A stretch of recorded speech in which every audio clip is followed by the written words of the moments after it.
You are now listening to Out of the Blank.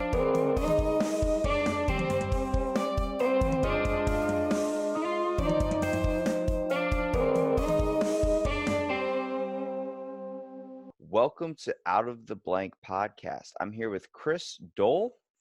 It's pronounced daily, actually. Daily. That's a weird way of spelling it. Yeah, it's German.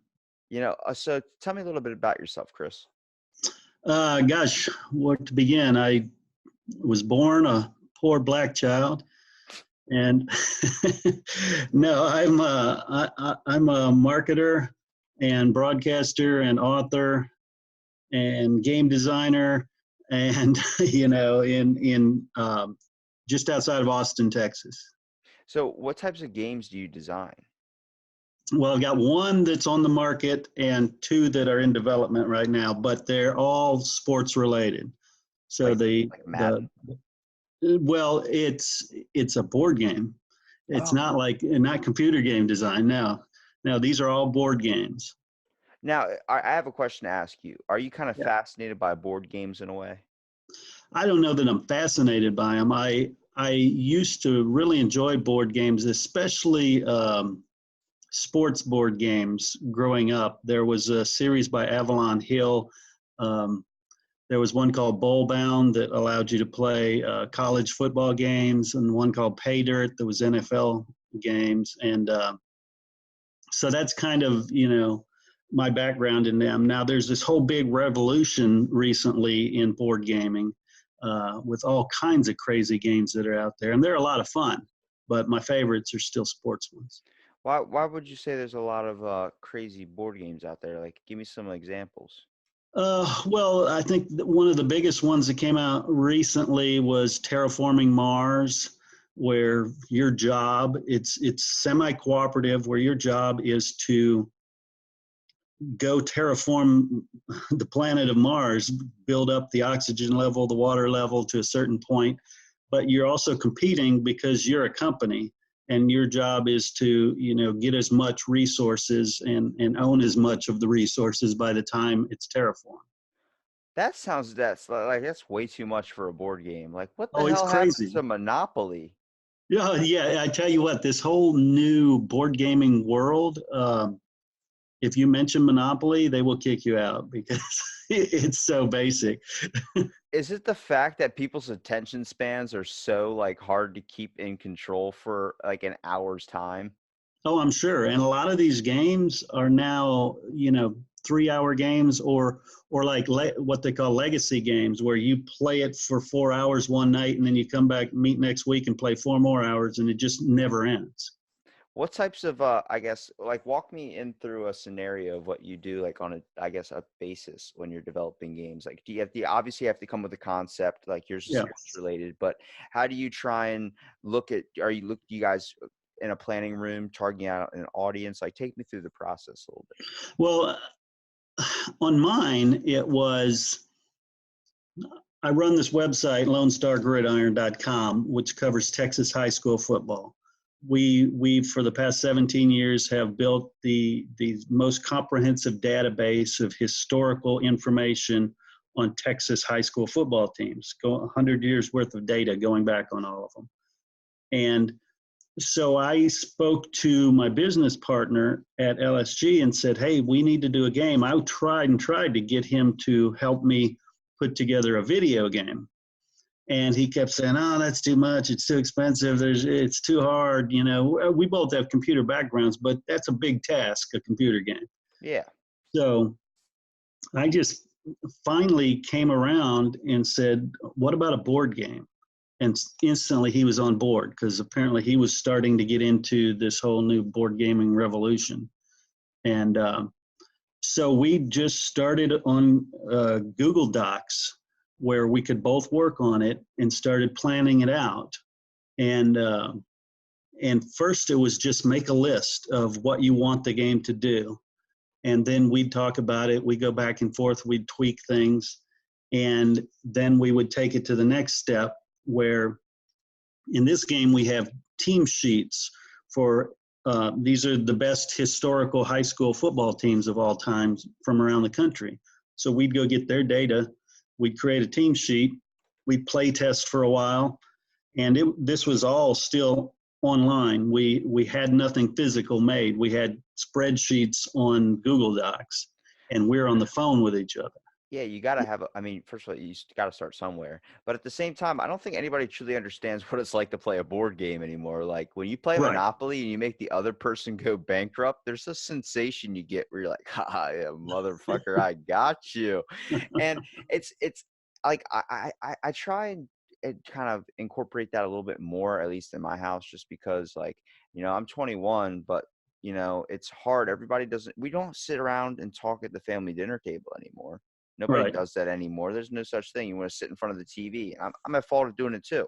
But at the same time, I'm like, why don't we sit down and play Monopoly? And it's always like, oh, I'm too busy. Oh, I'm too Yeah. tired. Oh, I'm too this. I'm like, what happened? This used to be a giant thing. Like I used to have memories of Right. around sitting at the table playing Monopoly with my grandparents or playing Trouble, that game, to the Yep. point where I'm like slamming the button down in the middle. And my grandma's like, chillax, like relax a little bit. Okay. Mhm. And building puzzles, whatever happened to all those little fun pastimes? That's all Yeah. seen as like historic now. Like no, everybody looks at that like you still see them in the stores.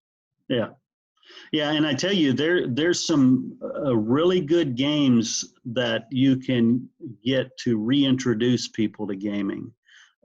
Settlers of Catan is a really good one, and there's one I played just the other day with my nephews called Forbidden Island, where you're working together to find these treasures on an island before the island sinks, and if you fail, you die, but you're all working together, and it's a quick game, 30 minutes. Do you think more people have a fascination with playing games that help one another or try and basically destroy the other person? No, definitely it's the destroy. I like the cooperative games because I'm not a real, Competitive guy. screw you kind of guy, but yeah, when I have a Thursday night group that I go game with, and basically did it to introduce my game to more people, but I look at what they're playing, and there's a lot of games that have that screw you mentality. Yeah, I mean, a lot of people think like games like Dungeons and Dragons and that type of role playing game is ridiculous. I'm like, actually, you would probably be interested in role playing games if you even tried it. Like, if you take the time to even play a role playing game, it's basically escaping from your everyday life. It lets you Yeah. relax a little bit, and that's what video games do. Like, a lot of people say video games are controlling the minds of our youth. Yeah, it's not in a good way, but at the same time, they're looking for an escape from the world that they get enough shit from every single day. Like, Right. I mean, I see it with everything. You got to take the goods and the bads with it. You can do too much in excess. If you do that, you become addicted. You get emotional reactions to video games. I think you need to understand that everything has a limit, and to be able to relax and play a good old fashioned card game, crazy eights, Hmm. blackjack, whatever floats your boat. If you want to play Go Fish, those were fun pastimes before video games for me. Like I remember playing those with my grandparents and stuff. I look back on when they're not here, and it's stuff like I want to incorporate in my everyday life. Like, do you have kids? Yes. Yeah. So you try probably and incorporate that in there too. You try and get them a little bit of at least family time with them, right? Oh yeah, that's the most important. When you boil life all down, you realize as you get older, you realize that that's important. That's the most important stuff is the time you spend with loved ones. Yeah, I And think people focus a little bit too much on the money aspect of the oh world yeah, and really don't pay attention to the true profit, which is memories. yeah. Oh, exactly. I would spend a fortune for a memory, but I won't spend hardly anything on stuff. Yeah. I think like what types of problems do you face in the board game industry with video games and such like short attention spans nowadays? Well, I don't know. It's no different than anything.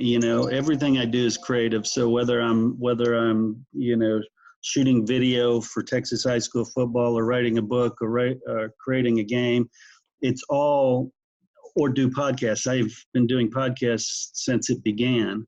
So it all comes down to attention span and getting people to stop, like you mentioned, stop paying attention to all the crap that's going on in the world and realize life is good and people are good and communication is good. Have you ever tried to design a video game where you thought of the concept, or not video game, but a board game where you thought of the concept, but you were like, that's not going to fly with a lot of people? Oh yeah, yeah. In fact, I've got one that I'm still debating whether or not that's going to work because it is kind of a controversial subject. What is it about? Well, it's about the news media, and that's my hot button is all the garbage that they produce, and that's what it's about.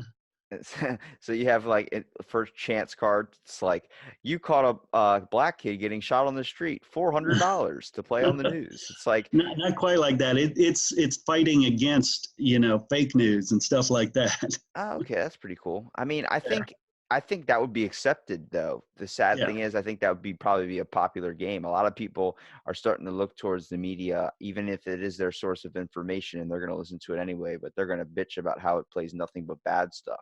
You know what I yeah. saw on the other day?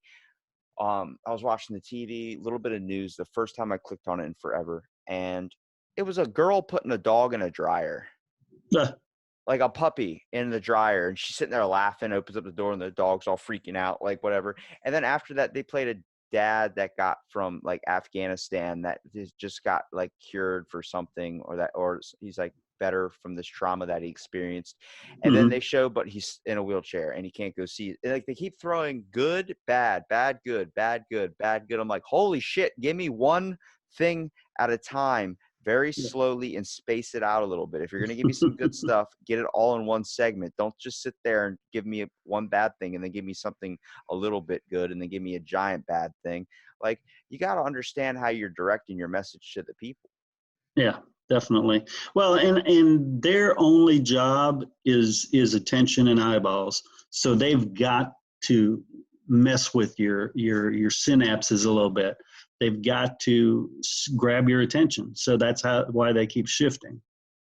Do you think that there's going to be more of acceptance of board games in the future? I mean, I see it kind of being a lost art in a way because a lot of people don't truly take in the wonderfulness of board games.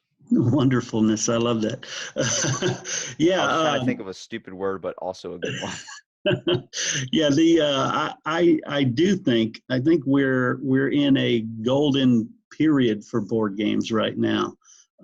If you look at board game sales, there's a website called Board Game Geek, and it is nothing but board games, and it shows things like sales and which ones are hot and things like that. And we are at like an all-time high for that market. I think, like, I find it very, very strange. I was walking into a Toys R Us and there was a Ouija board that you could buy, and it said ages 8 and up. I'm like, I was told for the longest time that if I messed with a Ouija board, I was going to get killed. So I'm Yeah. trying to wonder why we're going to associate our children with playing with Ouija boards. Do you think it's a way to profit Yeah. off money?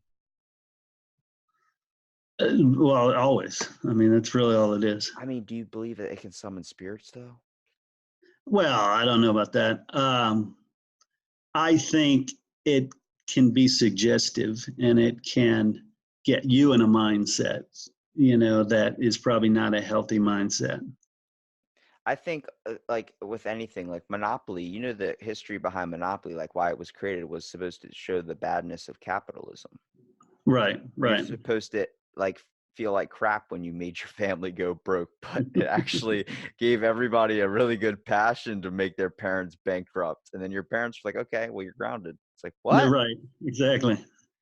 I think it's funny because we all have a fascination with like this little like video games. Everyone's like, you're seeing adults now become more least prevalent in their lives now playing video games, and then Yeah. whether it's a sports game, whether it's whatever. And I think when you look at board games, it's the same thing as video games. It's just in a little bit more of a primal version. I mean, I love the feeling of, being the shoe or the boat or the car, when I'm playing Monopoly. I like feeling that paper. I like having all that process of whether someone has to Hmm. be the banker, different roles that you have to play because you realize it's a bunch of people working together to create something. Yeah. Yeah, and don't get me wrong, I still play Minecraft and love it. So I'm not exclusively board games. My Xbox One gets a workout too. Yeah. Well, you said you dived into the realm of like podcasting. You were there when it started. So tell me a little bit about that. Like what made you want to start podcasting and what do you focus on? Yeah, officially my first podcast was, depending on who you ask, either the fifth or sixth podcast ever created. And so anytime a new technology comes out, I go investigate and see, hey, is this something I want to learn about? Is there something I can make money with? And so my very first podcast was just me speaking, called Riding with the Window Down. And it was all about what's going on in my life. But at the same time, I created Lone Star Gridiron, which was Texas high school football, which became, the home of this website that I've had forever now. I also created one called the PMC Top 10, the Pod Music Countdown, where I counted down the top tracks played by podcasters around the globe. And then I did a hyper local one. I was in Houston, Texas at the time, This Week in Houston. And so I tried all the different models at the exact same time just to see which ones work, which ones didn't. Learned a whole lot. And, Gridiron's still going. Riding with the Window Down is still going. It's a blog now. But I occasionally podcast something out there, not very frequently anymore. But Do you find that your fascination, like you said it was thoughts with the window down? Riding with the Window Down. Riding with the window down, it was kind of like a sense of release for yourself in a way too, because it kind of Oh was yeah. able for you to express how you were feeling at that moment. I think a lot of people miss out, like especially with podcasts nowadays. A lot of people play characters like it's a movie or something. Nobody Right. truly tries to be themselves anymore, Right. and it takes out the sense of realness that I think podcasting, like that's the main thing I think it should be trying to bring across, is like your real thoughts, your real emotions, the coughs, the whatever Mm-hmm. background noise, phone goes off, whatever it is. I think that's the realness of it. It's part of the reason why I don't edit mine. Like Yeah. there's over 750,000 podcasters now. Yeah. Everyone's got a topic they talk about, something. There's only about 2 to 3% that focus on just getting people's thoughts and just having a conversation. Yeah. And I heard that and I was like, that's awesome, because there's someone out there doing it too. I always get people asking me like, why are you doing this? Why are you doing that? Like, why are you trying to talk to people? I'm like, I tell them like, they're like, do you just have a fascination with people? I'm like, let me tell you something. I fucking hate people. Like, what? I'm like, Mm-hmm. yeah. I'm like, I hate the people that we experience in our everyday lives. I hate those people. I want the real you. I want the one deep inside that has a fire burning for something, whether it's, I took psychology, and I know you studied psychology, and, Mm-hmm.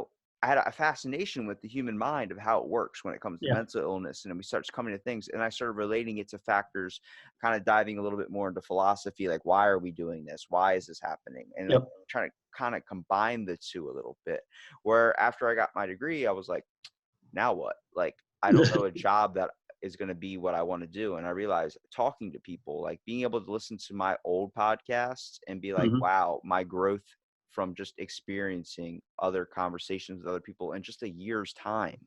Like, Yeah. it's been amazing. And seeing that change, like, it makes me feel like a better person. I don't want that process to stop. I want that to keep on going. I also want to travel and go to different countries to get other people's voices and stuff. I've already podcasted with people from Australia. I've podcasted with people that came from other countries and worked at my work. And then they go back home and I've called them and had conversations with them. Everyone thinks around the same basis, that the world is messed up and we need to do something about it. But no one wants to take the time to do something about it. I think the tools and what you need to really do is just focus on what you love, but don't hurt anybody in the process of trying to get what you love. You know what I mean?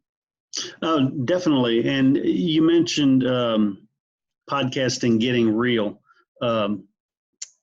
And that's why I think you'll do great at this, and you'll continue to do great at this. Is when I launched my first podcast, my sign off was, keep it real at the end of every, episode. And I still use that on a myriad podcast that I do right now.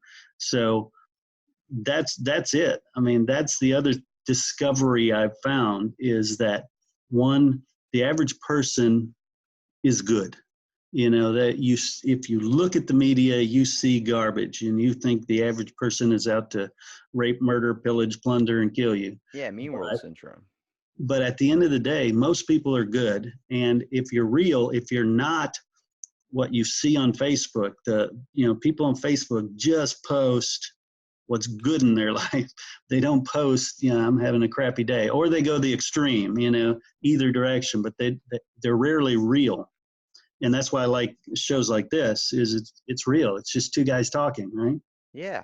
And the fact, like, my fascination with a lot of what I learned today has come from just stuff that's imprinted on me as a kid. Like, I play video games. You know what types of video games I like to play? Assassin's Creed. I like to play the ancient history type games. They got me interested in types of ancient history, where I started doing more research, where I started reading more books, where I started focusing on, like, I have one of a historic figure I wish I could meet, and I wish I could just go back and experience his genius, even though at the time he was considered mentally retarded, was Leonardo da Vinci.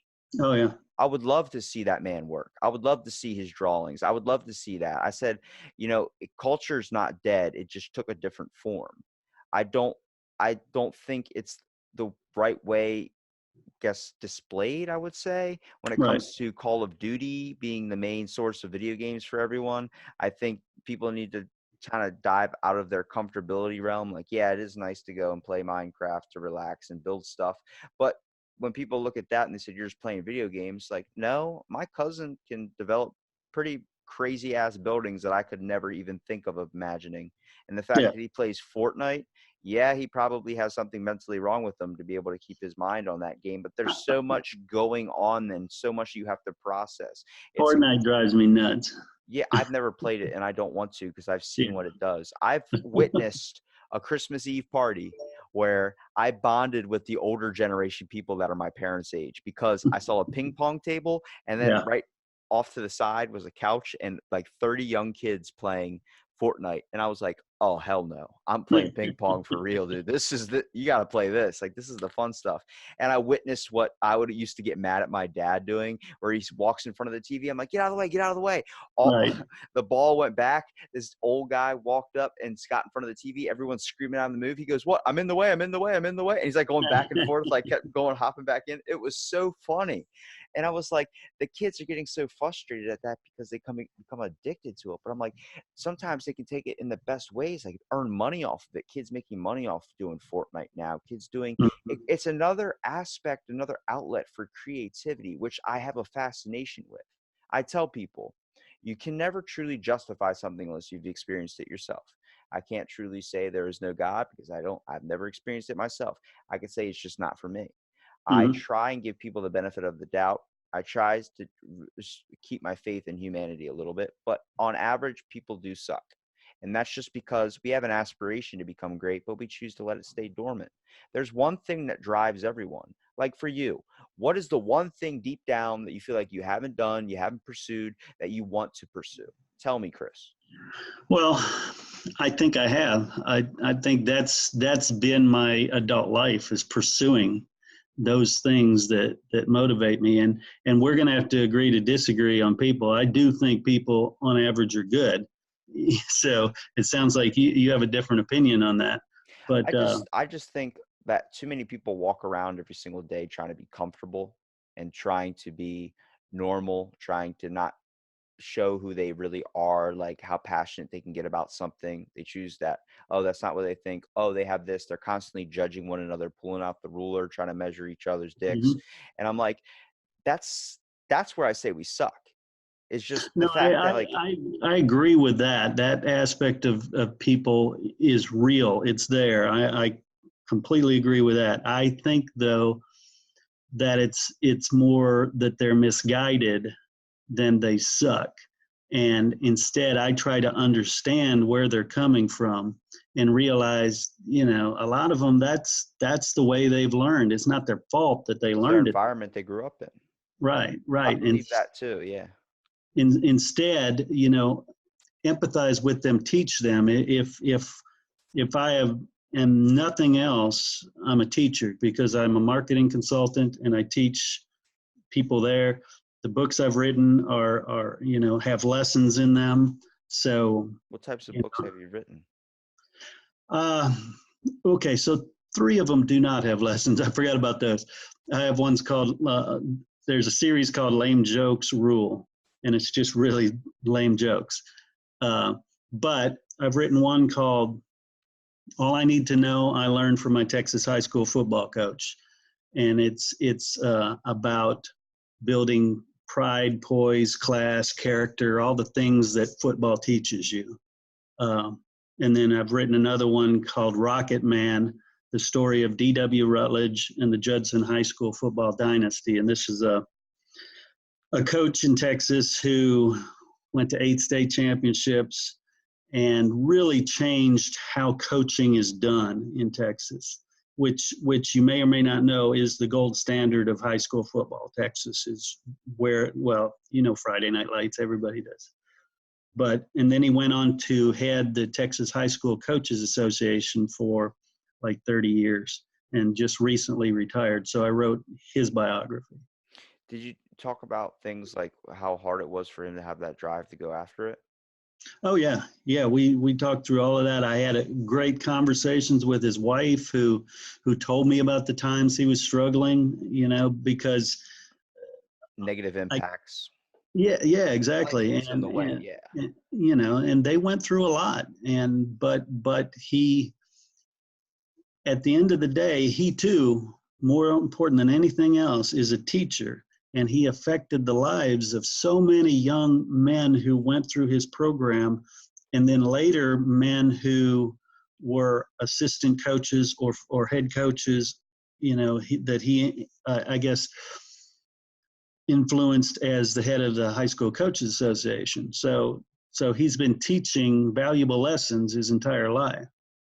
Do you think that, at least when it comes to, you need to have that person telling you that you're not going to be able to do it, because sometimes you need that drive and that push to get after something? Well, again, now you talked about psychology. That is a psychological question. Some people, that motivates them. If you're called the dumb kid, you go work hard and succeed. Other people, that doesn't work. It instead destroys them. I think it destroys most people in general if they get turned off to something. If they told they can't pursue something, they don't. A lot of times I find myself like thinking a little bit like a psychologist. In no way anybody out there listening, I'm not a psychologist. I'm dumber than a box of rocks. But I have experienced talking to some psychologists. I have experienced just podcasting with them, understanding their way of thinking, and then being very impacted by one myself. My best friend's mom is one, and I didn't find out until last year that she was, all my years knowing her. And it's the fact that when you do dive into the realm of psychology, at least for me, I find myself constantly thinking that way or analyzing somebody. I don't mean to, but it's like, when I see somebody freak out in a store, I'm like, okay, they probably have something else going on in their life that's impacting them. Maybe they were raised a little bit different. Maybe that's right. I do try and catch myself in moments I do get overly upset and try and rush things. Like I experienced, something bad happen. I had one tire have a nail in it, had to get that replaced. And then 2 days later, another tire got a nail in it. So I lost a total with towing expenses, breaking down, getting my car repaired, around $800 in under 4 days. That's a point where you're just like, I'm not leaving the fucking house. I'm not doing anything anymore. I'm just going to lay in bed and relax, because there's no point in experiencing another shitty moment or experience. But I caught myself at the mechanics getting frustrated after the last time I got a nail in my tire. And I was like, can you hurry up? And then I stopped myself and I said, you know what? I'm sorry. That's my fault. I'm dealing with stuff going on in my life and you don't deserve that. And I walked away. And the main reason was he gave me the response after I said, can you hurry up? And said, you hear that, guys? He wants us to hurry up. And I realized, oh, fuck. you can make me sit here all day if you choose to. Like, you choose when to work on my car, so I might as well be. But I also caught myself, and I try and do that nowadays. Like, how many times are you driving and then someone just freaks out beside you, whether it's you because someone's on the phone in front of you, or whether it's somebody else? That's just because you're aware. Mhm. You're not paying attention, where you feel like you're relaxed, like, oh, windows down, cruising, listening to Bob Marley, bro. Whatever you want to do, you still are alert. Your body's so aware of what's going on around you, like, you don't Mhm. realize it. And that's why your tension levels, you're already at 10. Okay, so people wonder, like, why are you already at 10? It's like, dude, we're all at 10 right now. We don't understand. We're in a moving metal contraption around other moving metal contraptions. You're constantly being aware of everything around you, whether you're on your phone or not. You're trying to dive your mind into something completely different while you're doing something dangerous. And I tell people, I'm like, you can turn off the phone for a second and just hold it down. Like, usually when I podcast, it's in person. Like, I'm talking to Yeah. the guy right in front of me. He's sitting across the chair in front of me. I just started doing these on, like, the internet, because I realized I can reach more people, Right. just because of the fact, like, we all have a story to tell. We all have an experience. We all have something that's going to impact somebody or might not. But I want to hear it. And, I drain myself to do it, just because of the fact, like, I know people are great. I know people are amazing. And when I mean I drain myself, I mean, I've been up since Monday morning, 1 a.m. I have not been to bed yet. And that's just the fact, like, podcast, work, podcast. It's Right. it's because well, even when I'm tired and then I sit down in front of the thing and then I see someone across from me, I immediately get interested. And then seeing, like, my one buddy light up about, yo, I'm into 18th century Victorian surgery. And he goes, like, I'm like, what? So I started researching about it. Next thing I know, I'm diving down the rabbit hole. I'm talking about Robert Liston, the fastest knife in the West End, who has a 300% mortality rate. I'm learning things. I'm listening to Joe Rogan talk about things. I'm like, all right, that's something I need to look up and talk about. Next thing I know, I fall into Alex Jones's hands, and I'm going bat shit into some government stuff where I'm like, holy crap, this is all true information that's on the CIA website, like Operation Paperclip, all that Yeah. type of stuff. Oh yeah. I'm like, why did I not know this before? And I'm like, school's teaching the wrong information. I think they need to teach you how to balance a checkbook. I think they need to teach you that quicksand's not as relevant in life as cartoons want to make you believe. Because I thought that was a big problem when I was a child. And I think wherever you can really find what you're interested in and truly feel like you could just study it for hours and hours and hours and hours and not get tired, you need to find that. You need to pursue it a little bit. Yeah. I think a lot of people don't realize that true education begins when it becomes self-education, and what you're talking about is that exactly is at some point you realize the school system is training you to be a cog in a wheel. That's all they're doing, and to vote the way they want you to vote. But once you start educating yourself, and the internet is so amazing now that anything you ever wanted to know is out there and you can figure it out. So I think it's a great time to be alive. I find it like, I do. I mean, I like being alive, at least most days. But it's the fact, like, I do wish we could go back a little bit. Like, I would like to go back in time just a tiny bit, just to experience for a day, because I feel like a lot of creativity is getting lost nowadays. I know we say it takes a different form, but, like, when I look at a classic, like, I have a painting in my room right now that is of Starry Night, like, Yep. that by Vincent van Gogh. And I'm looking at that and I'm analyzing, like, where psychology changed my mind in art in general. I wrote a paper that got an A on psychoanalysis. The fact Mm-hmm. that's my favorite topic to talk about in psychology, because seeing what other people see, it's the same thing as, like, what other people are interested in.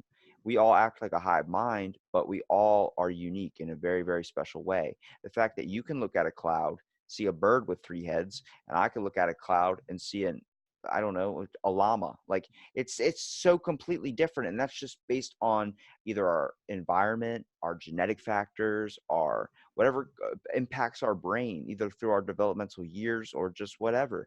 And I see Starry Night, I'm like, well, he's obviously on a mountainside somewhere and he's painting this thing, and you find out he painted it in the window of his insane asylum cell that he was in. Like you hear that, I'm like, oh my God, like it adds a whole nother secret to the mystery of what the painting really means. And I think that's when you look at like a thing of art and you see a dot on it and you're like, this Mhm. guy did not try at all. And you're like, is it? Or is he representing society as him being the special one on a blank canvas? And I go the real pretentious way of talking about it. But I'm like, I get it. Because, like, it's your own interpretation, you know? Yeah. You can freaking wipe your face on a napkin, get a ketchup stain on it, and then sell it for $1 million if someone decides to find a true piece of meaning to it. Yeah, you mentioned creativity being lost and or I guess redirected. I I still paint, and like I said, I think everything I do at its core is creation. And I think I'd mentioned education. I think to be happy, to be successful in life, to feel fulfilled, you need to educate yourself and create. Period. For sure. I think a lot of people, like, do you agree that people lose that a little bit, though? Oh yeah, yeah. Because of like you mentioned, the hive mind. People, I think social media when it first came out, I thought it was amazing. Because it was way for me to connect with people all over the globe, and it was awesome. But now I think it's more debilitating to people because now people want to, I guess, format themselves to what they see there, and that's not creative when you're copying people. I try and when I like talk to people and have these conversations, I try and play devil's advocate, not because I want to be the guy that wants to argue, but I want to think of the other side's point. Sure. Like I love Frosted Flakes, and my buddy's like, "Dude, I love Frosted Flakes too." I'm like, "You know what? Frosted Flakes kind of suck though, because if you're chewing too hard, you get a chunk in your tooth and it hurts a little bit." And did you know Corn Flakes was invented to prevent masturbation? He's like, "What?" Turns out 1945, and we discovered all that. It's little deep dark secrets of sugar industry. And I'm like, it's you have to look at both sides of an argument. It's a conversation is never it should never be an argument. It should be there were no good conversations, there were no bad conversations. It was just conversation. We Mm-hmm. all think alike. We all have different thoughts. We all have different things that make us unique, but we all have a common bond to care for one another. We are all humanly connected. And like with the education system a little bit, I've experienced, them giving up on me because I was seen as a detriment to society just because I had ADHD. And at the time they didn't know how to properly handle that. They thought the first thing you would do is shove a pill in the kid's mouth. And you're an advocate for creativity. Well, let me tell you something. My teacher decided to put eraser caps on my pencils and let me drum on the desk to get my energy out, because she turns out getting my energy out and putting my creativity in something I'm truly passionate about, I would prosper. Very few teachers thought about doing that. These Yeah. innovators, why are they innovators? Why are they so rare nowadays? It's because people have a fascination with comfortability and trying to survive for themselves. We don't choose to care for one another anymore. And like Well, I you mentioned ADHD, and I think that's a subject I've done a lot of research on, and is interesting to me because I don't think that there's a rise in ADHD. I think there's a decrease in uh, interesting things to learn. That the pace that a school goes versus what you can do in 20 minutes on the internet, you know, is just so much slower. It's just slowed down. It's boring. It's not that you're hyperactive and you have a deficit. It's that school has a deficit. It's yeah, boring. that's a good way of putting it too, because I mean, I never I don't know a lot of people with ADHD. I don't see it being like it's being more diagnosed now. I think it's just more people are losing interest in things that aren't really interesting anymore. Mainstream has become the bad stream. Like you focus on, wow, look at this guy. He's got a six pack. I'm like, I have been going to the gym every day for 7 years. I have developed from my years of bullying through my school. I have taken with me a type of body dysmorphia a little bit where I'm addicted. I can't miss going to the gym. something I've been working on, something I've been trying to get better with and try and relax with, not kill myself for 2 to 3 hours. But I have a six pack. And let me tell everyone out there that's listening, it does not stay like the picture I put up on Instagram. I tell people it's 80% lighting, 10% nutrition, and like 10% training. It's just you caught them in the moment. You know what I mean? I follow real bodybuilders on Instagram, the ones that show you like, look at my six pack. And then it's like swipe the photo and you swipe it, and then it's them bloated after they eat like a vegetable meal. They're like, bam, that's 10 minutes later. I'm like, there you go. Like, I know what it's like.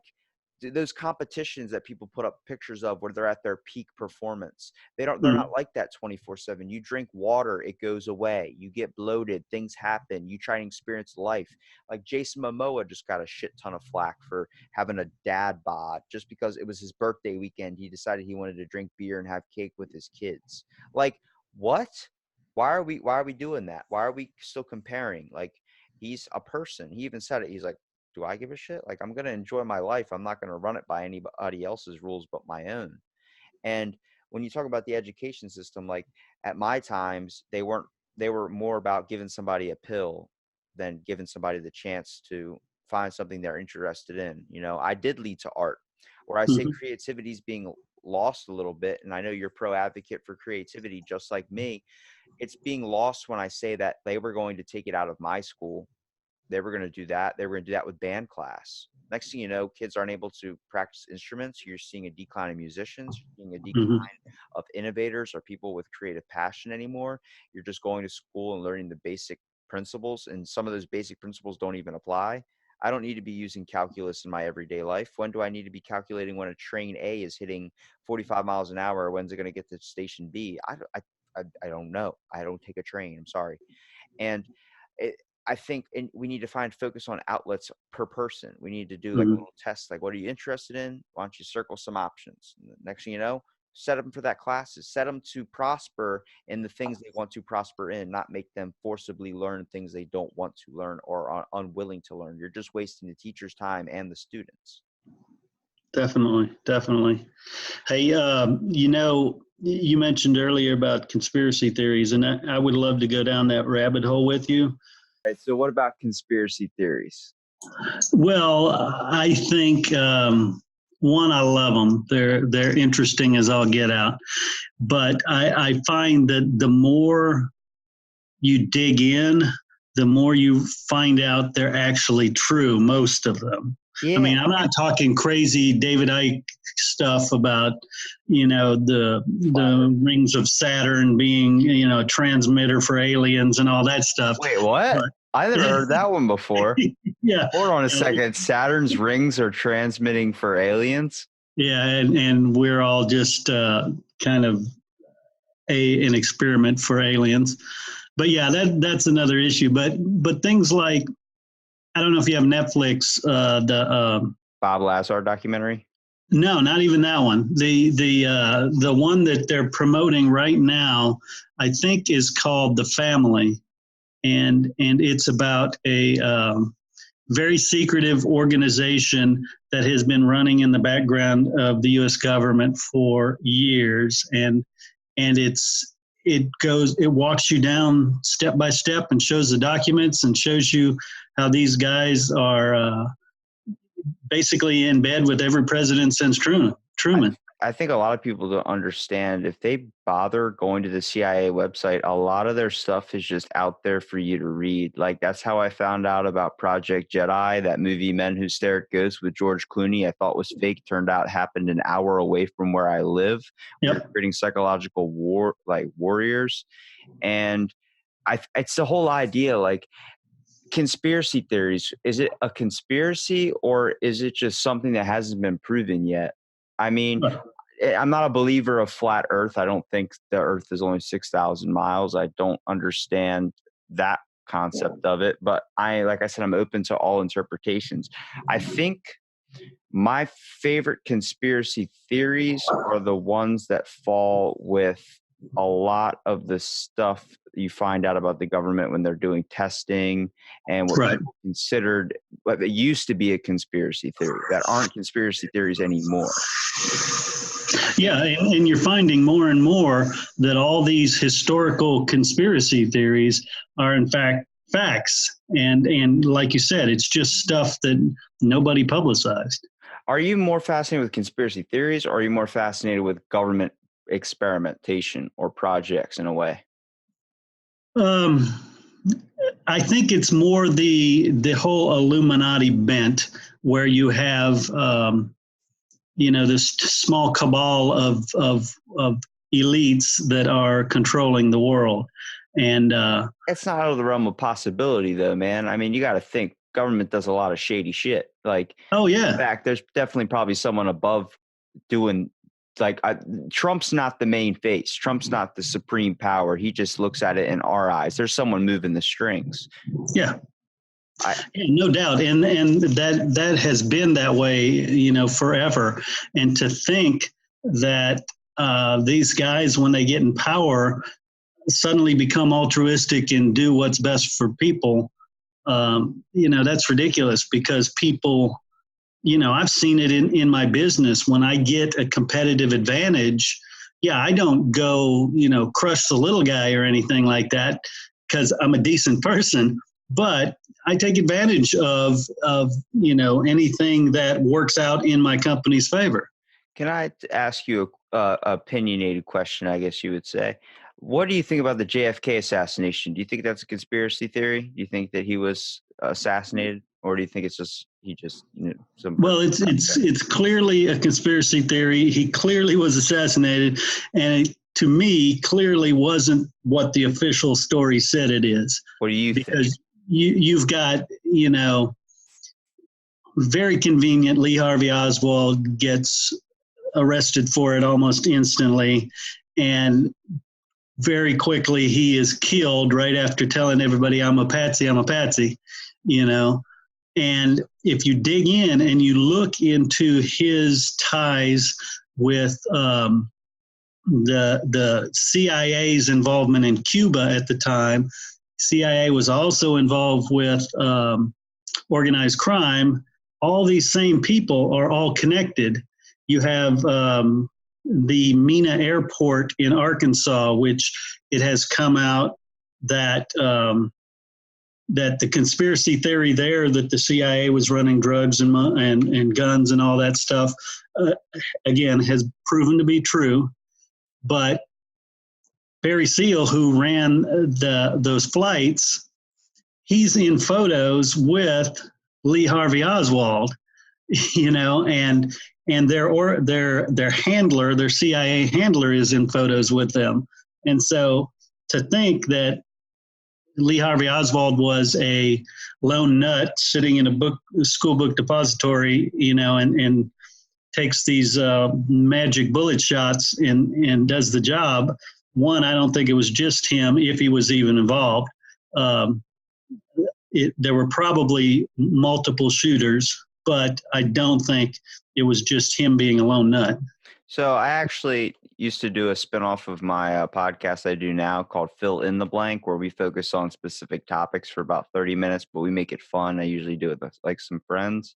Mm-hmm. And my one buddy's like, can you do some research on conspiracy theories for me? And we actually had one that was never actually fully done. It was the JFK assassination. I thought a couple things were weird. Have you ever listened to JFK's the speech where he talks about an eye for an eye makes the whole world blind, or whatever the hell that the one he always gets quoted for saying? Right. Have you right. listened to the full thing of it? I have, but I don't recall it. Yeah. A lot of what he says in there, he goes, I believe there is I'm going to do my JFK voice, so you got to bear with me. I believe there is inner workings in the government, that there is a hive mind at play, that if there is a corrupt society, it should be exposed. That was in his speech, saying that if there is a higher power that was controlling something, that he was going to expose them. And then not even a month later, he gets killed. Yeah. No one's addressing that. When I heard that, I was like, now I'm going to have to dive into this full on. No, there's no lifeguard on duty anymore. I'm going in. So I dived into the deep end a little bit. Did you know he was wearing a back brace while he was sitting in his car? No, I didn't. I knew he had back problems, but I wasn't aware he had a back brace. About 2 months before, there was a random test that came up where he had to go get a back brace. Now, the doctor required this test was mandatory and required that he needed to wear the back brace at all times. It's going to help support his back. So he did. And if you watch the video, you don't see him bend down after he gets shot. A lot of people think he gets shot once, like in the head. No, he got shot 3 times. There was a bullet that pierced through his shoulder. There was a bullet that pierced into his neck, where in the video he goes like this to cover up his throat. And then there's a bullet that hit him right in the head. Now, everything that first you get shot once, you would lunge forward. He didn't lunge forward. The reason why was his back brace was keeping him from bending down. He was stuck straight up. Yep. So he was fully exposed to getting hit by all of those bullets. That was another thing I started thinking, that's evidence that he was assassinated in a government way. And then they changed the route randomly, saying it was going to be faster to go through town rather than the safe planned out trip. I'm like, that's weird. Last minute, we're going to change just to have more publicity, I guess it was. That was the whole point, was it was a public. That sketchy for me anyway. I'm like, you would think about the safety of the president before him getting exposure to the public. Yeah, definitely. Like I said, I think the Warren Commission, that was a total cover-up job, and he was brought down, in my opinion, by those elite, that New World Order. Yeah, exactly. I think a lot of people, they always mistake New World Order for being some type of like wrestling federation Hulk Hogan started. I'm like, no, it goes a little bit deeper than that. Like, there has been evidence of things working in the myths in the background. It's not even with that. I mean, I get fascinated with stuff, not from just the Illuminati, a secret society, but like all the stuff, like you hear about the Sandy Hook shootings that Alex Jones was exposing, how they were crisis actors. Now, I did not believe that. I thought that was stupid. And then I saw that one of the people that was in the Sandy Hook shooting, the survivor, was in another accident like 6 months later. And then I started looking at what a crisis actor is, the ones that play for emergency scenarios. They were originally developed to help train them in like natural disasters and terroristic threats, like stuff that police could learn how to adapt with these crisis actors. And the one dude was in the footage 6 months later in a whole nother school shooting. I was like, did you really not do any background information on the crisis actors you were hiring? Like, oh shit, we used this guy in Sandy Hook. It's probably not smart for us to use him in a shooting 6 months later. Yeah. When it goes to that, I start to question a little bit, but I do believe there are people out there that did experience loss in the Sandy Hook shooting that were real people, not crisis actors. But I also think crisis actors were added in to dramatize the effect. That could be a possibility. I also go down deep in the rabbit hole when people tell me MK Ultra isn't real. Like, that's it was clearly real. That was an exposed program. Candy Jones, the pinup model from World War II, that was seen as like this calendar girl, that they ended up brainwashing her using these types of mind control things that MK Ultra was developing with the Nazis, or not with the Nazis, but like side to the Nazis. They were kind of looking at the Nazis to improve our own types of mind control. And she would have a trigger that snapped. She went into battle as a spy and she didn't even know. This whole part of her that was locked. And the only reason she was out of it or was able to find that information was because she was hypnotized. She got hypnotized to remember that information, to erase the original programming. Like, that's fascinating. I find that, like, this is where I started diving into the human mind a little bit, because what can make it snap and what can you, I guess, program it to do. The fact that Stranger Things is based loosely on the true story of that one base hero. It's where that little girl that has all the, I don't know if you ever seen Stranger Things. Yeah, I watched the first season and quit. Yeah, first season is really all you need to get a hold of the idea. But like the girl, she was supposed to be a real person. There was a government program where they were kidnapping people and like children and then testing their psychic abilities. And they believe that they conjured up something because they use what it's called a tulpa, where you believe so much into it that you can conjure up it real. Like government programs have done that before. We actually took a group of scientists, sat them down in front of a Ouija board and asked them, like, all right, let's all think of a ghost, okay? They made up a ghost in their mind. They 100%, all of them believed it was real, and they tried to conjure it up through the Ouija board, and they believed they did summon something from the other side. I start Right. hearing that stuff. I'm like, I feel like we're on a frequency, much like a radio channel. Like we're all on channel one. Everyone's perceiving channel one. But then you got those people that they're perceiving channel 2 and 3, the ones that we probably shouldn't be reading. Like the fact that my phone is sending a frequency from Earth right now all the way up into space, and I can't see it. It's there, but I can't see that signal. I can't perceive it with my eyes. Dogs can perceive things. I don't. It's not out of the realm of possibility for me. Yeah, definitely. There's one I was thinking of while you were talking. The fact that there's a great documentary, I think on Prime. I can't remember the name of it, but it talks about the music industry and the CIA's introduction of drugs into the music scene, and how LSD was a government-funded program. You know, you hear of what was the guy's name? Turn on, tune in, drop out. Timothy Leary. Yeah. His brother was a CIA operative who introduced drugs to the university, paid the university to study LSD, and then also was key in making sure certain artists who had maybe differing opinions about what's right and what's wrong in the world, made sure they got all the free LSD they wanted.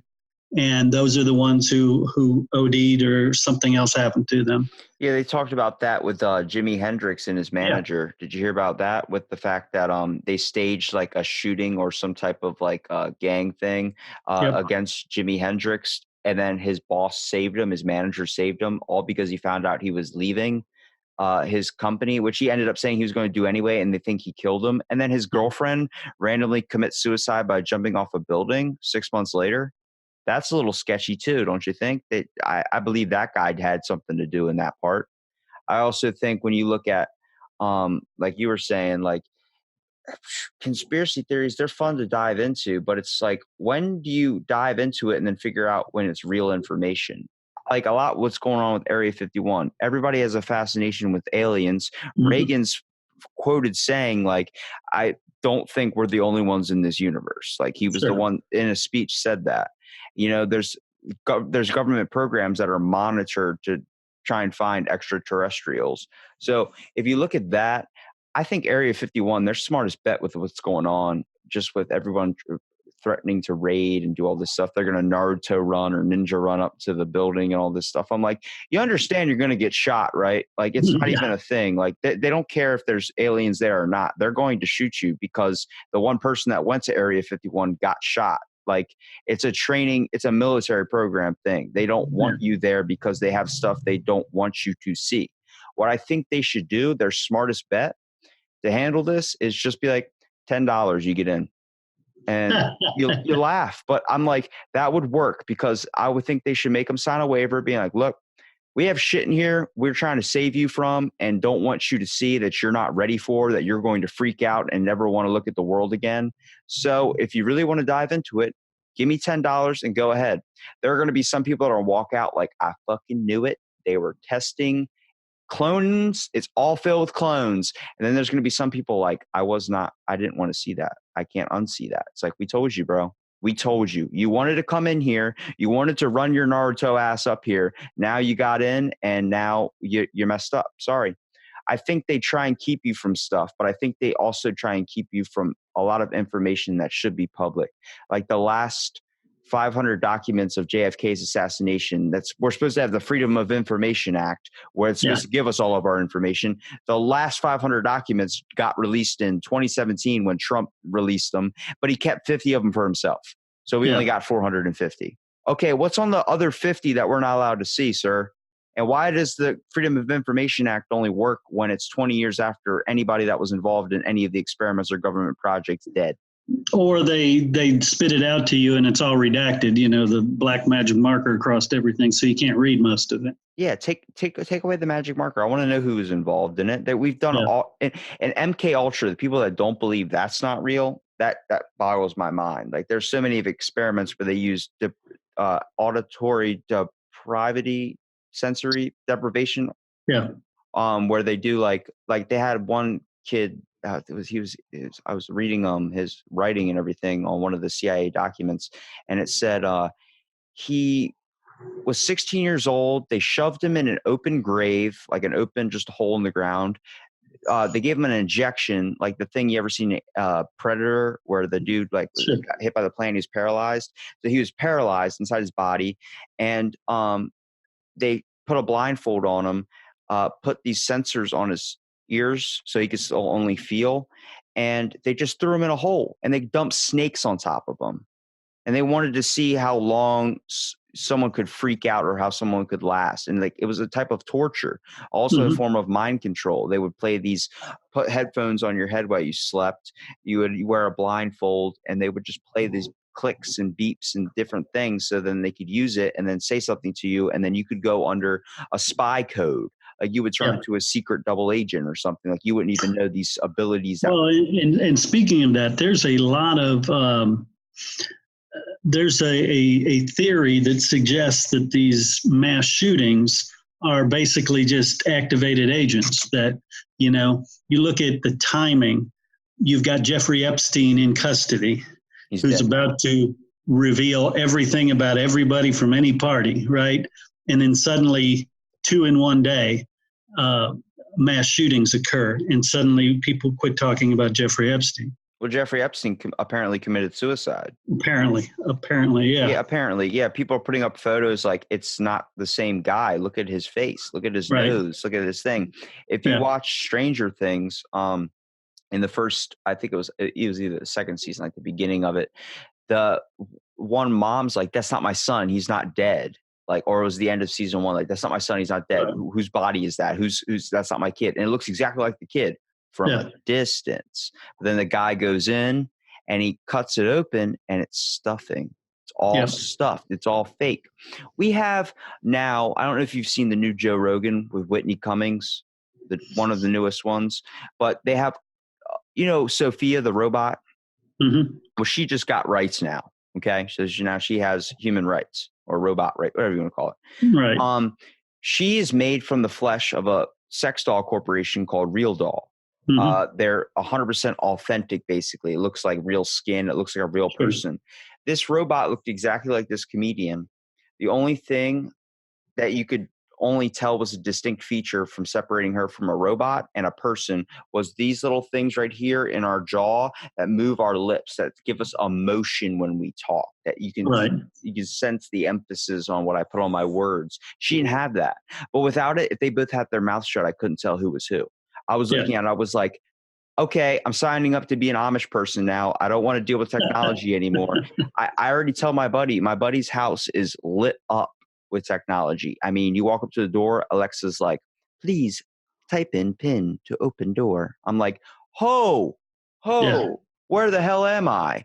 And then I walk up, open up the door, and then Alexa's greeting me, controlling everything. Next thing I know, she's flushing the toilet. I'm like, no, not on my sanctum throne. Don't touch my sanctum throne.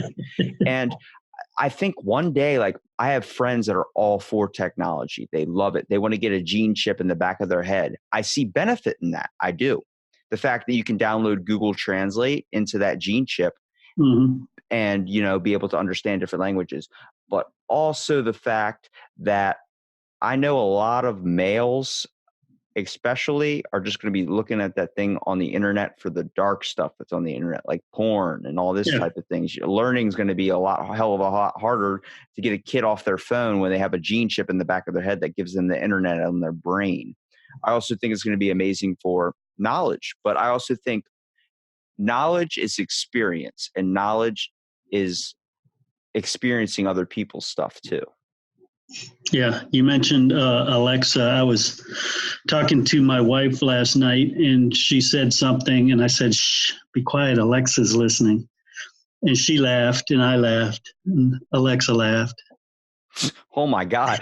See, a lot of people don't understand. Like, they used Alexa in a court case to convict somebody. it apparently records everything, even if you don't say like Alexa on. If you like, it's still it's constantly listening. It sends that information somewhere. It's the same reason why, you know, when you take a picture on your phone, that gets sent somewhere. Yeah. Everyone thinks when they delete it, or it goes out of the deleted files on your album, that even if you delete it from there, it's gone forever. Nah, it's somewhere. I was able to recover a whole bunch of stuff off a phone that got completely destroyed. It all gets backed up somewhere. You can still recover stuff off your computer after you delete it from the recycle bin. It's just a very long, lengthy process to get it there. That it's everything's saved. I don't think when people sit there and go, well, I sent that picture to somebody, it's like, no, you sent it to the world at that point. You're sending out all your information. Like, you got to realize what is going to fly back at you. And I think the government took from 9/11, like one of the most famous conspiracy theories, the fact that like they think, what do you think about it? Let me ask you that first. Well, when it happened, I had an office in Houston, and I had the TV on that morning, and I saw it, pulled in some of my employees, and we were watching, and the second one hit while we were all watching. And that afternoon, I made a short video called "They Knew," because it was way too convenient of an excuse for this big ramp up to go fight in the Middle East. So from day one, I thought this was a staged event. How so do you consider it to be staged? Do you believe that it was like a bunch of mass, like you think there were like planned bombings? Well, I think as far as I think, yeah, actual planes did hit the thing. That happened. But I think they were remote controlled. They were most likely run by people running war games at the Pentagon or some other, military installation, because there were war games going on at that exact time, studying those exact same things, and those are documented. And I think they convinced the people who are remote control flying these planes into the World Trade Center in the simulation, they convinced them, oh, this is just a simulation, don't worry about it. I think, like, I was young when it happened, so I don't have any reference in what my parents experienced or what other people that were really functional, I guess, brain capacity wise, and not paying attention to a coloring book in front of them, were able to really see and understand for themselves that two planes, they said it was two, that crashed into the Twin Towers. I don't know, because I hadn't witnessed it myself. I hadn't been at a thinking age really to understand it. From what I hear, a lot of people always chalk it up to it being missiles or some type of things. I don't know. I just don't see why the government would do something like that unless they were trying to pass something. Well, I do think the Pentagon was a missile, because the hole in the side of the Pentagon is not big enough for an airplane. So I think that one was a missile. And conveniently, none of the surveillance footage anywhere in all the nearby buildings who had cameras, none of that is available. So I think that one's missiles. But when you look at just the little things like, I say little, when the towers fell, they both fell at free fall speed. The only way a building that big falls free fall is if it's been detonated. So, and you can see in watching the films on each level, tufts of smoke going out, which is what happens when they do a planned demolition.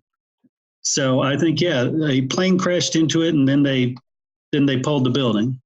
Well, I also like to think that it's, when it comes to that type of conspiracy theory, or when it comes to type of the government doing planned bombings, I think it's all, if you look a year later, they passed the Homeland Security Act.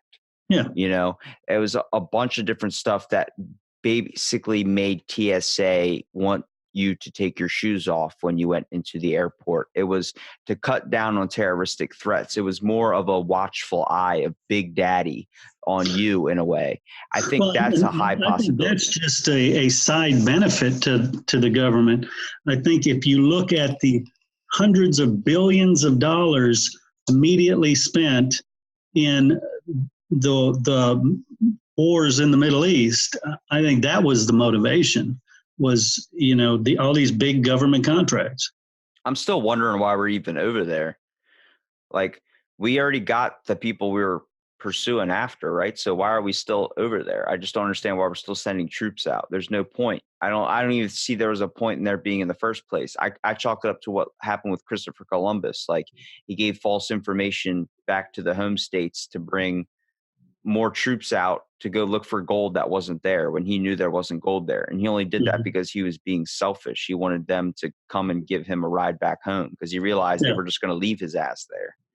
I think that's what it is with the government. I think we are already so far into it now, we can't just back out. We're like, we have to kind of stay here and keep giving false information or false ideas to people to let them think that there is still a reason to be over here. When I don't see a point at all. I also don't see the point of the whatever, the NATO, the National Association Trade, whatever, all the world's, the world orders, whatever, all of them coming together in one room. I don't understand that.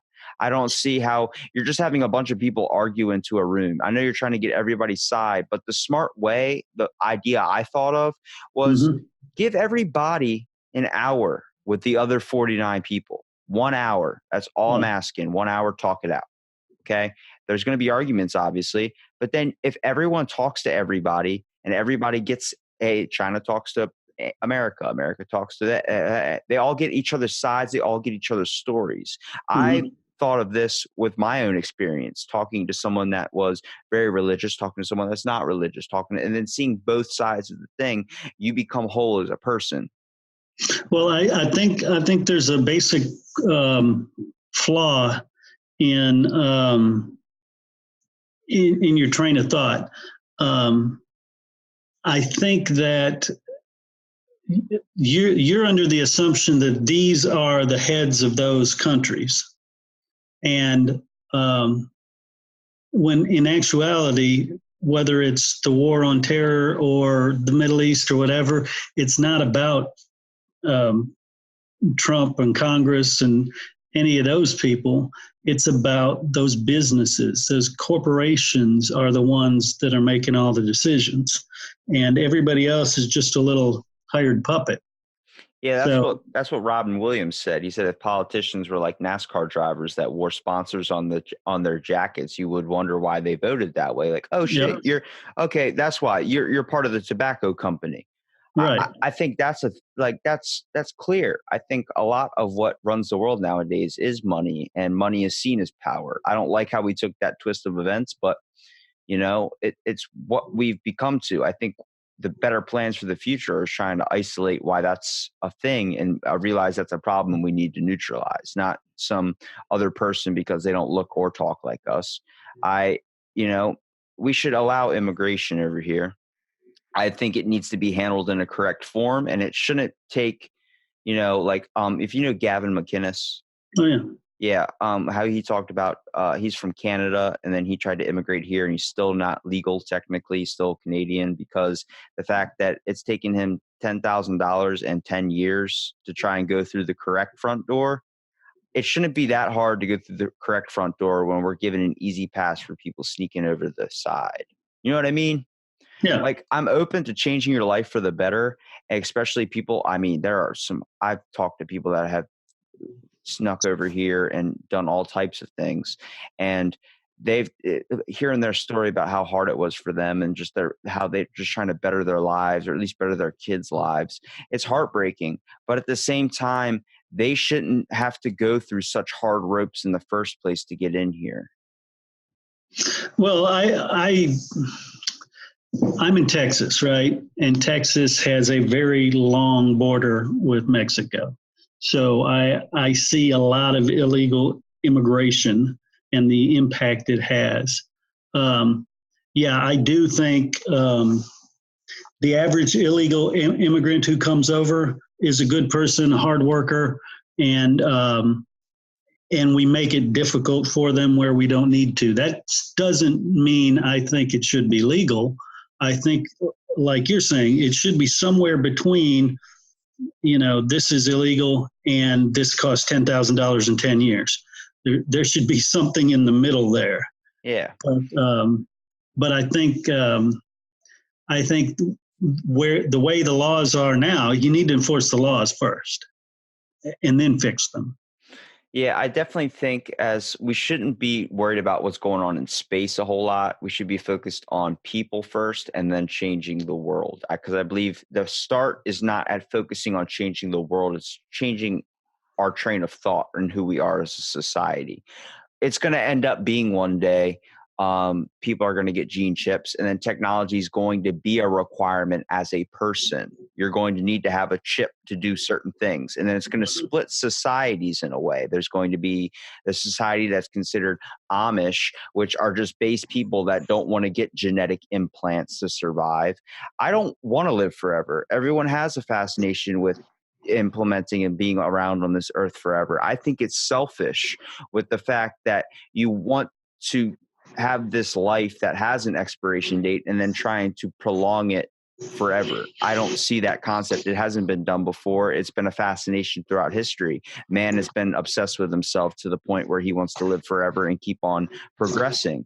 But I think the beauty of life is that there is a death. There is a date.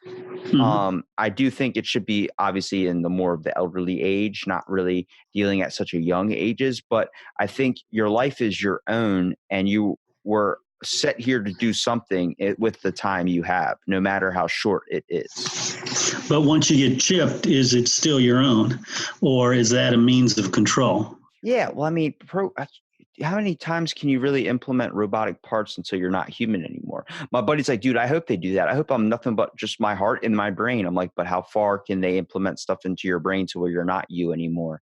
The whole concept of the spirit, like everybody associates it with in your chest.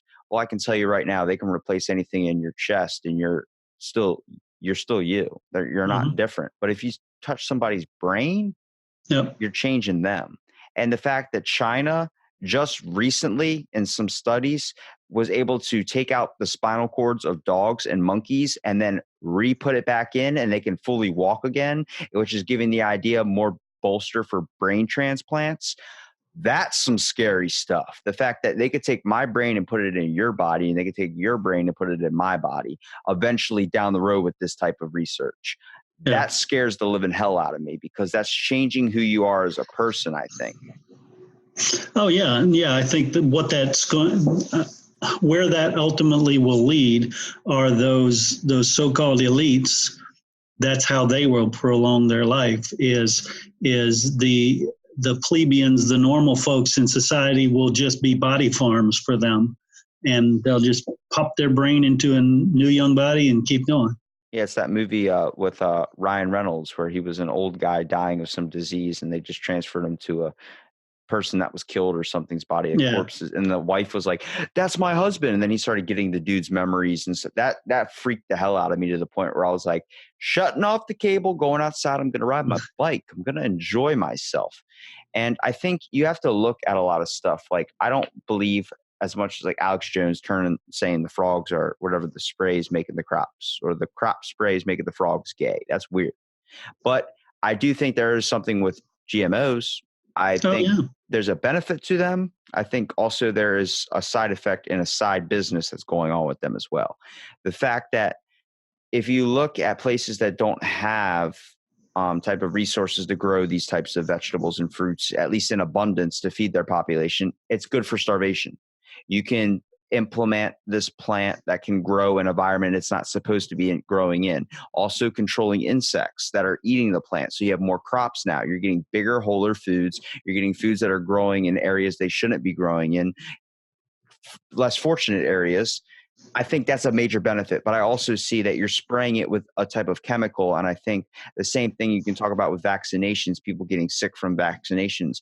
the government has been known to do experiments using like saying this is a vaccine, then injecting someone with something like the Tuskegee syphilis experiments, the Guatemalan syphilis experiments. They were injecting people with syphilis and these types of viruses just to see what would happen to them, be able to use them as results. You know, we have what is it?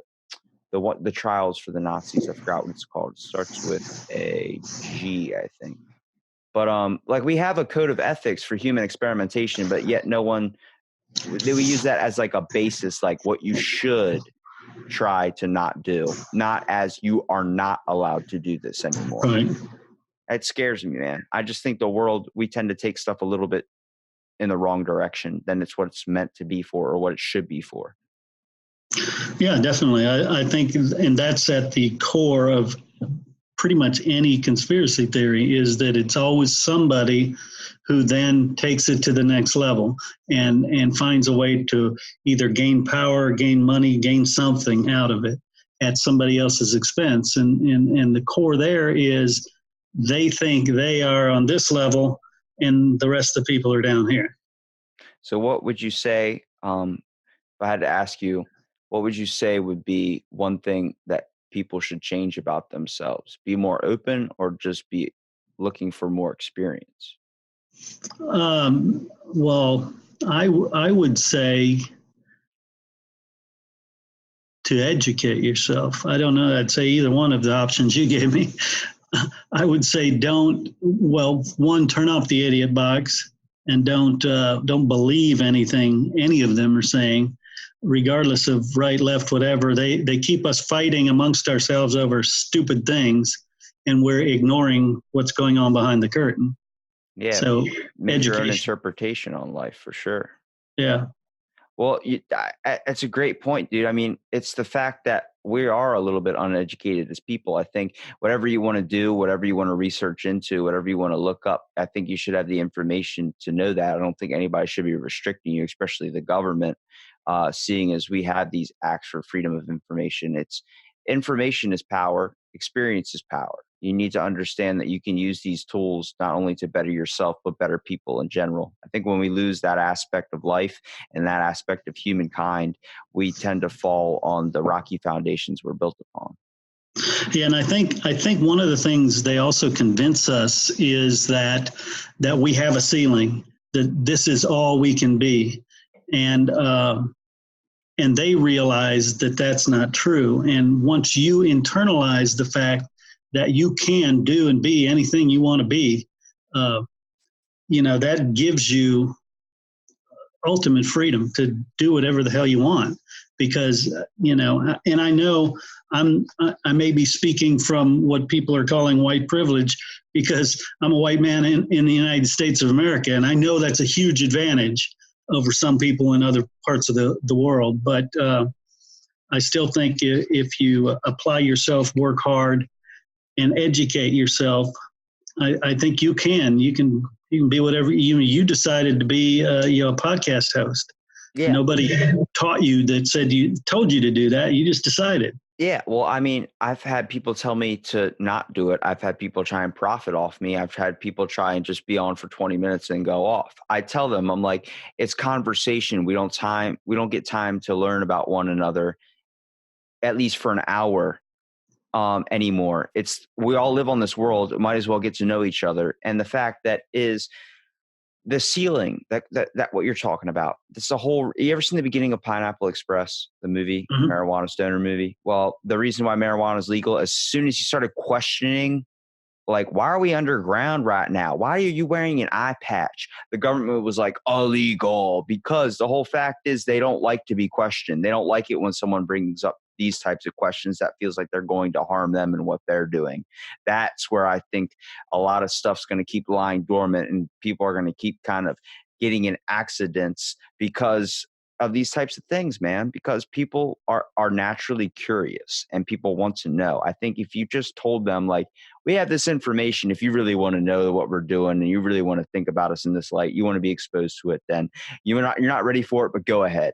I think if you gave people that option, you would see a lot less fight back towards the government. You would see a lot less of that. You would see more people being steer away from it. Like, oh shit, maybe I don't want to dive Yeah. into that realm. I think Yeah, and my point is that you don't need to wait until somebody gives you access to that. It's on you. You decide if it's time for you to go learn more about something.